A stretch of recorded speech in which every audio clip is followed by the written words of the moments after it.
এটা বিশ্বের সবথেকে ছোট দেশ। অবাক হওয়ারই কথা, এই দেশে মাত্র ২টি পিলারের ওপর দাঁড়িয়ে আছে।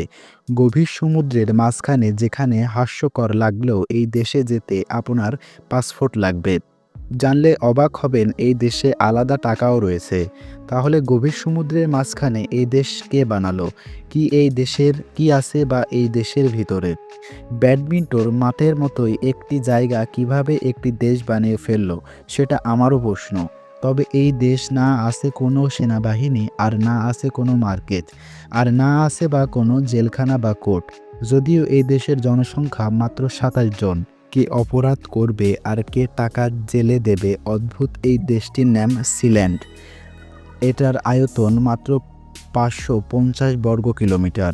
মোটামুটি একটি বড়সড় ফেরির মতো আর কি।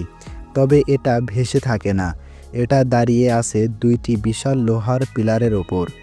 আশেপাশে কয়েকশো কিলোমিটারের মধ্যে কোনো দ্বীপ বা কোনো ঘরবাড়ি নেই। চারিদিকে শুধুই পানি। তবে এখানে যেতে হলে আপনাকে হেলিকপ্টার করে অথবা বিশেষ নৌকায় করে যেতে হবে। তবে মজার ব্যাপার হচ্ছে, আপনি চাইলে সে দেশে যেতে পারবেন না। সে দেশে যাওয়ার আগে আপনার দরকার হবে পাসপোর্ট। ভিসা আপনি অনলাইনে বসে সে দেশের ভিসার জন্য আবেদন করতে পারবেন। এই দেশে ১৩টি বেডরুম, ৪টি বাথরুম, ৩টি কিচেন ও ৪টি স্টোর রুম রয়েছে। জানলে অবাক হবেন, এখানে একটি ছোট বাক্স রয়েছে, যেখানে আপনি সে দেশের মুদ্রা কিনতে পারবেন। কারণ এই দেশটা ছোট হলেও এই দেশের আলাদা মুদ্রা রয়েছে। অনেক পর্যটক তাদের এই মুদ্রা কিনে নিয়ে যায়। রয়েছে ছোট একটা দোকান, যেখানে কিছু জরুরি খাদ্য সামগ্রী কিনতে পাওয়া যায়। এই পুরো দেশে বিদ্যুৎ সাপ্লাই দেয় সোলার প্যানেল ও একটি মাত্র জেনারেটর। এই দেশটা ছোট হলেও আপনি চাইলে এ দেশের নাগরিকত্ব কিনতে পারবেন।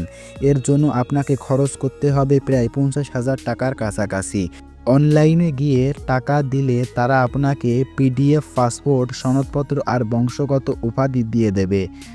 জানলা অবাক হবেন, এই দেশ আলাদা একটি ফুটবল টিম রয়েছে, যারা আন্তর্জাতিক ম্যাচ খেলেছে, তাও আবার নিজেদের জার্সি পরে।